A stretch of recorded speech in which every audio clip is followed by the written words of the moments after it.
మాఘమాసంలో కృష్ణపక్ష చతుర్దశి నాడు జరుపుకునే పర్వదినమే మహాశివరాత్రి. మహాశివరాత్రి పండుగ శివుని ఆరాధనకు చాలా ముఖ్యమైంది.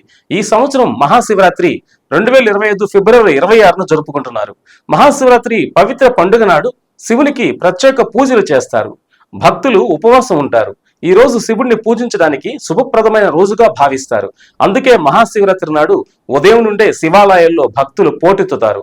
మహాశివరాత్రి నాడు ఆయన ప్రత్యేక పూజకు ఒక నిబంధన ఉంది. అందువల్ల భక్తులు మహాశివరాత్రి రోజున దేవుడికి తమకిష్టమైన వస్తువులను సమర్పించి తమ కోరికలను నెరవేర్చుకోవడానికి, అలాగే స్వామివారి ఆశీస్సులు పొందడానికి అవకాశాలు మెండుగా ఉన్నాయి. అన్ని దేవుళ్ళు దేవతల పూజల్లో పువ్వులు, పండ్లు మొదలైనవి సమర్పించే సంప్రదాయం ఉంది. మహాశివరాత్రి రోజున పూజలో పూలు అర్పించడం ద్వారా పరమశివుడికి సంతోషాన్ని కలిగించి త్వరలోనే స్వామివారి ఆశీస్సులను పొందడానికి అవకాశం ఉందని భక్తులంతా నమ్ముతారు. అదే విధంగా మహాశివరాత్రి రోజున భక్తులు శివుడిని ప్రసన్నం చేసుకోవడానికి పూలు, దండలు సమర్పిస్తారు. కానీ కొన్ని పువ్వులు భగవంతుడికి చాలా ప్రియమైనవి. అయితే కొన్ని పువ్వులు శివుడికి ఏమాత్రం ఇష్టం ఉండవు. కాబట్టి మహాశివరాత్రి నాడు మహాదేవుడికి ఏ పువ్వులు సమర్పించాలో, ఏవి సమర్పించకూడదో ఇప్పుడు తెలుసుకుందాం. మహాశివుడికి ఇష్టమైన పువ్వుల్లో గన్నేరు పువ్వు. శివుని పూజలో గన్నేరు పువ్వులు సమర్పించడం శుభప్రదం. ఈ పువ్వులు తెలుపు, ఎరుపు పువ్వులను అర్పించడం వల్ల శివుడు సంతోషిస్తాడని నమ్ముతారు. ఇక జిల్లేడు పువ్వు. శివలింగంపై జిల్లేడు పువ్వును సమర్పించడం వల్ల సకల కోరికలు నెరవేరుతాయంటారు. కాబట్టి మహాశివరాత్రి పూజా సమయంలో ఖచ్చితంగా శివుడికి జిల్లేడు పువ్వును సమర్పించండి. ఇక మరొక పుష్పం సెమీ పుష్పం. సెమీ ఆకులు మహాదేవుడికి ప్రియమైనవి. అలాగే సెమీ పువ్వును కూడా మహాదేవుడికి సమర్పించవచ్చు.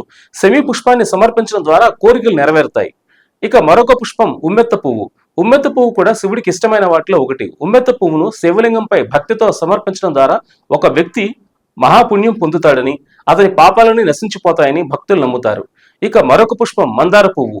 మందార పువ్వు అంటేనే మహాదేవుడికి ఎంతో ఇష్టం. ఈ పువ్వు సమర్పిస్తే సకల కోరికలు నెరవేరుతాయని, సకల అభిష్టం సిద్ధిస్తుందని పండితులు అంటారు. ఇక శివుడికి ఇష్టం లేని పువ్వులు ముళ్ళ పువ్వులు. ఒక్క దాతుర తప్ప శివుడికి మరే ఇతర ముళ్ళ పువ్వులు లేదా ముళ్ళు కలిగిన పువ్వులను సమర్పించకూడదు.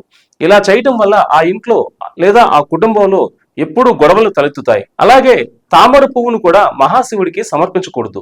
విష్ణువు, మహావిష్ణువు, మహాలక్ష్మీదేవికి తామర పువ్వులను సమర్పించవచ్చు. కానీ పొరపాటును కూడా ఈ పువ్వును శివలింగంపై ఉంచకూడదు. ఒకసారి ఉపయోగించిన పువ్వులను తిరిగి ఉపయోగించకూడదు. అలాగే ఒకసారి ఉపయోగించిన పువ్వులను తిరిగి మళ్ళా శివ పూజకు ఉపయోగించరాదు. మహాశివరాత్రి పూజ సమయంలో శివుడికి వాడిన పువ్వులను సమర్పించవద్దు.